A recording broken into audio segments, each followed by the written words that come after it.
Greetings all, Shardvixen here. Okay, so this is going to be kind of a serious, and I won't always, it'll sound like I'm making jokes, but they're about me, maybe, sometimes, but not always going to be mean, okay? Sometimes when we talk about feeling kind of stuff, we tend to joke about it. This is about suicide.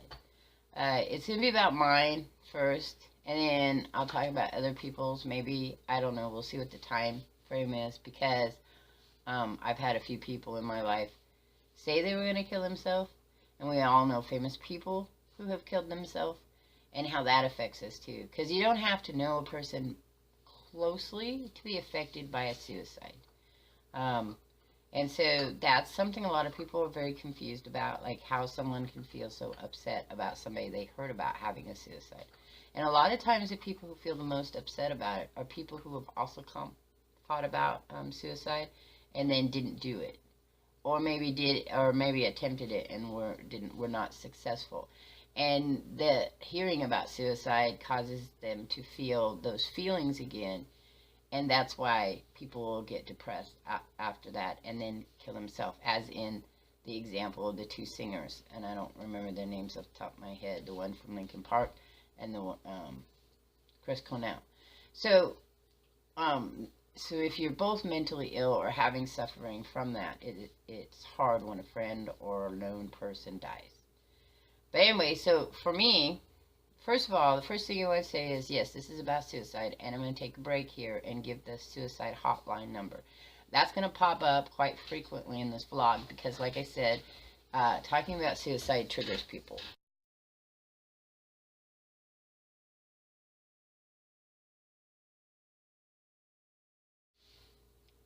So, you might ask, why do we need to have the suicide hotline up? Well, because people talking about suicide triggers other people who may or may not be feeling that way right now. They might feel the same way I do, and then that triggers them, and they think, well, just because she didn't, or just because somebody else didn't, that doesn't mean we shouldn't. Suicide is hard to talk about. People don't like to talk about it. They don't like to talk about mental health, because that brings up their own viewpoints about mental health. But suicide is even worse. I believe in assisted suicide if you are in extreme amounts of physical pain. Not necessarily mental, because mental pain can be helped with. It may be a struggle, but, and even then, I might, say, if someone came to me and said, I just can't live in this world anymore, I just can't, and they said that over and over again for long periods of time, then I might say, well, did you try, if they've tried everything, then, I might say, yeah, maybe it's time for assisted suicide. That's hard to say, though, because imagine that person being someone close to you. That's hard, and I get that. So that's my personal opinion. That's not like a professional opinion or anything. That's my personal opinion. Because if I was in a lot of physical and mental health pain, I might not want to be here anymore. Especially if I'd lived a nice life, that would have been fine. If I had lived, it might even be more if I had lived a horrible life. Anyway, let's get back to my my reason for my attempted suicide. Now, at the time, my attempted suicide was considered a accidental overdose, though I personally don't believe you can have an accidental overdose unless it's something like you misread the container on the thing. And again, these are my opinions, not meant to upset anybody, not meant to make you feel bad. This is just my personal opinion. I don't believe I could have an accidental overdose. I believed that what happened was I went out with a bunch of people. I was severely depressed when I went out with those bunch of people, but I didn't know that. Here's the funny thing about me. I was born with mental illness. I am doing an animated short. I'm still working on it because it's a very hard subject. About my mental health state as a child. But I believe I was born with it, and then environmental things compounded it. So for me, I never knew anything different. I didn't know there was a different way of thinking. Even though people kept telling me there was a different way of thinking, I didn't. It was hard to remember a time. It's like being born blind and then seeing. You have no comparison to the new sights that you see. They're brand new. That's how it is about mental health sometimes. Is that if you've been mentally ill your whole life, and then people start, at a certain point in your life, start offering you these other ways of looking at things, It's hard to look at those things that way. There's always in the back shadow of my mind is always my mental health issues, my paranoia, my anxiety, my depression. They are always there. I thought I heard somebody yelling for me.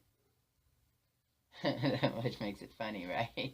that wasn't a joke. I really thought somebody was yelling at me from outside. My son's out with the dogs, and there's a lot of dog barking going on. All right, so suicide hotline number will be either up on the top, or I will stop the talking and have a big giant thing for you, because this is serious. If you at any point in time through my blog feel like, oh my God, that's me. Oh my God, I want to hurt myself. Oh my God, oh gods, or whatever. I don't want to be here anymore. Call that number and talk to somebody.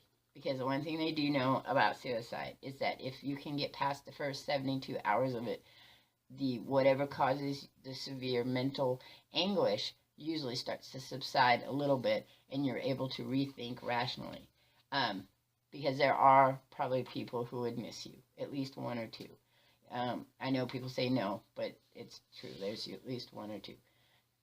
If you're a really horrible person, maybe not, but we don't know, because I haven't met that many really horrible people. I mean, I've met murderers and things like that. That's a tangent. Let's go back to the thing we're talking about. So, I suffered mental anguish, emotional abuse from my parents. I don't know that from my mother's point of view that was the intent. I am sure that it was from my father. He was an alcoholic, though, so there were periods of time when I don't think the inhibitions of being a torturous bastard probably kind of out. So there was a lot of anguish in my life, and then my peers did not like me either. So I know lots and lots about bullying. I've studied it quite well because it has something to do with my own life. And I taught groups on it, and I did stuff. So when I talk in a group about suicide, I talk about my own first. You don't need to. I mean, you don't need to tell people that you were suicidal. That's not a requirement in being able to talk to people about suicide. But sometimes it helps people know, because then there's that deep-seatedness of despair, and they say, oh, so you felt that too. And you can say, yes, I have felt that. I have felt like I was up against a wall and there was no place else to go, and the pressures were continuously pushing on me and suffocating me and making me feel so sad that the tears don't pour anymore. I'm one big giant teardrop of sorrow and sadness. My blood is tears, and my tears are blood. That is pretty much how I felt that day I went out with those people. I had gotten to a point where I was just so sick of it. I was just sick of it. I had done that point a couple times in my life, but each time a psychoticness would happen, like I would become meaner or something else would happen. This time around, I was 17 years old, and there was nothing. I just felt nothingness. I felt, oh, why? Why? That was the biggest question always in my life, was why? Why me? So nobody liked me, and those few people that did like me suffered as much as I did with nobody liking me. So, like, I had friends, but they also were in the midst of this crisis that you feel, and they picked different ways. Some people started doing cocaine, some people started doing crack, which was starting to come into the neighborhood. I was a drinker, which was funny because my father was a drinker, but you always start drinking thinking, not me. You always start doing drugs when your parents did drugs, saying to yourself, not me, because the underlying issue has not been dealt with, and that's the mental health component. That's the bulliness component. That's that disconnection that I don't feel. So I don't feel a connection to the world sometimes. That's the mental health part that I was born with, is a disconnection, and then that adds to when other people treat me like that disconnection's there. So it's like they reconfirm my reality. Even though technically my reality is a mental health issue, they kind of sense it, and people do. They kind of sense it and add to that disconnection. And then my paranoia kicks in, and then we have a whole lot of issues going on. So That day, I got in the car, and when people were celebrating their graduation, people I knew who um, were graduating, and they wanted to go out and have, a little bit of a party. And we went to a favorite hill, and we drank a lot of drink. And what we drank is pink champagne, which I can't drink no more. I'm 52 years old, and that happened when I was 17, and I still can't stand the smell of that shit. And I drank it. And I remember my last conscious thought on my second bottle, those big giant bottles you drink, was I saw the bottom of the bottle, and I thought, there's my light. Like they tell you to head for the light. I was all like, there's my light. I'm going to drink to my light. I remember that. That was a conscious thought. And then I blacked out. Now, was my intent to kill myself? Not when I first started, but somewhere in the middle. Because that inhibition, the thing that keeps you from doing things you don't normally do, kind of open free. And I was already at a point where I was like, I don't care. I want to give up. Now, those kind of suicides are a little different than a planned suicide. Both have the same component, but a plan can be over a period of time. And that person can revisit that. Like, I didn't do it this time, but I'm going to pack it away in my little chest of, if nothing else works here, I can come back to that. Okay, so we're going to take a moment. Suicide hotline, please. If you're feeling triggered, please. If you need somebody to talk to, you can call them, even if you're not really contemplating suicide, but you're feeling overwhelmed. It is good to call before you become that way. I'm going to tell you some things you can also do to help yourself when you get to that point. But here's the mental health component of suicideness, before I go back to my story, is that it seems sane. It seems like a great plan. It seems like the only thing that's left. It seems good. That's a mental health component.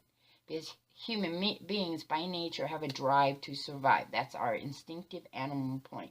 So when you get to a point where you no longer want to do that, that's your mental health trigger. That's when you know things are going wrong.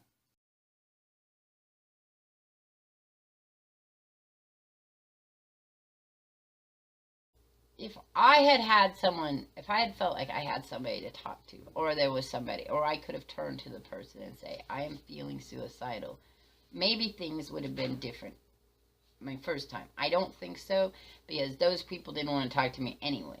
So maybe if I had reached out at school, or my problem with me as a teenager was no trust. I had no trust for anybody. I didn't trust strangers. I didn't trust people I knew. I didn't trust family members. And that is, again, part of the mental health issue. The second time around, I trust my daughter.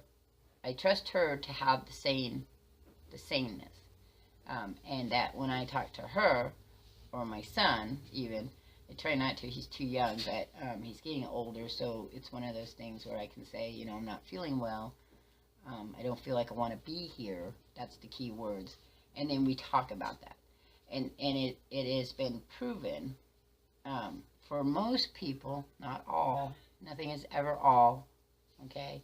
But for, let's say, I don't have the actual statistics, but let's say for the over 50% of people who think about suicide, having someone to talk to them, which is why the crisis line is so successful, having somebody to talk to them through it, to give them that moment of where their brain can rest and the negative voices can kind of subside, is good. Now, planned suicide, I don't know, because planned suicide comes sometimes in kind of almost irrational thought. It's like, life is horrible. Things are bad. That they're never going to get better. I mean, as far as knowing. I mean, because you never know about that. And so you see that that's the best plan. And there's nobody you can talk to. And I've met teenagers and adults who were in the midst of planning suicide who didn't want to talk to you about it. They didn't want you to save. I've met others who want you to save them. So you have to make your own decision on that based on the research. I would go out and check more research. I'm sure new stuff has come out all the time on it. I'm not in a point where I need to research it all the time because I don't educate other people. I'm not educating you here. We're having a conversation. And in this conversation, I am giving you information that if you feel that way. Now, when we talk about other people's suicide, when you're feeling down and someone you know has suicide for whatever reason, it kind of seems like, wow, that might be a great idea. Look how much people came out and saw them and think. Some people's suicide, the irrational thought, is revenge. Like, I'm going to teach you all. I'm going to go away, and then you're not going to have anything. The problem in finding people who are suicidal, though, is that if they're intent on it, you may never even know they're depressed. I have met so many people that people are like, I didn't know they were depressed until they start talking to you if you knew what to look for. So that's why people will sometimes, one person will die and then another person will die. And I know people have asked me about suicide pacts. Those are also kind of those weird things that have to deal with the irrational thinking in one's mind. I mean, there's not really anything, even when it's for a reason because your life, like you're physically, like you got cancer and you know you're going to die anyway. That's still not a rational thought as far as human beings go. Okay, because the instinctiveness in us is to live and breed, live and breed, live and breed. The humanness of us, as I say, because that's the animal part of us, the humanness of us is to explore regions of storytelling, of trying to make sense of why we're here and why we shouldn't be here. People always, after I attempted my suicide, nobody knew. I mean, nobody knew I tried to kill myself. Nobody knew. Nobody knew that. They just knew I was a real ass. I drank and did a lot of stupid things. That's all they knew. And no one ever talked to me about it. I never had a conversation about it. We never talked about the things that made me feel bad. Never. I never had anybody to talk to until I was an adult. And then, and I was really old. I was like, well, I'm old now. When I was like, hi, Steel City Man. He's gonna laugh about that because I say I'm old and he's 20 years older than me. Yep. So he's even older. And,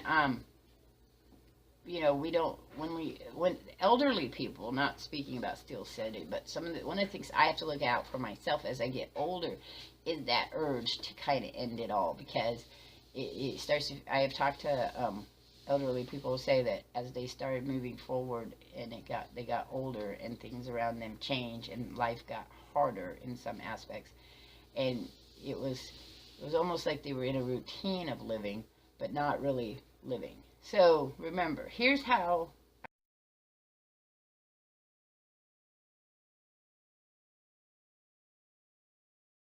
if you get overwhelmed, it's hard to dig out of that hole. It's hard to swim towards the light, not the one at the end of the bottle. It's hard to get through it. And if no one's there to talk you out of it, it's even harder. It gets to a point where the conversation is like, and to me now it seems scary, but the conversation is like almost seductive. You start telling yourself how wonderful it's going to be on the other side, how wonderful it's going to be that you will no longer suffer. You start thinking these seductive thoughts, and it's scary and sad, and if you're thinking those thoughts, you need to call somebody. Please call somebody. September, really October and November is severe for children because they're bullied, and then around June, because there's a whole new change that comes for the next year for children. So you could say, not my child, they're not depressed, and that's great, but you should have a conversation with them. Suicide should be an open conversation. People always say, well, if we talk about it, then more people will do it. I don't agree with that. Those people really are going to do it if they were going to do it. I mean, the seductive secretness of it is kind of also there. But having a conversation about it, and what would you do if you felt that way, and how can we help you, is the first step in helping somebody with suicide. And if there's no one around you to talk to you, you need to call this suicide hotline crisis. You need to. The crisis line. Call them. They're compassionate. They'll talk to you. I worked on a crisis line a long time ago, and it's heart-wrenching, yes, but it's great to know that there's someone out there that'll listen to you. And you can sometimes call them back all the time. I'm sure the crisis line says you can call them back. Oh, they'll give you numbers for crisis lines in your area where you can actually make a friend on the phone. And I have been told there's some also internet ones. I don't know those ones. I'll see if I can find them.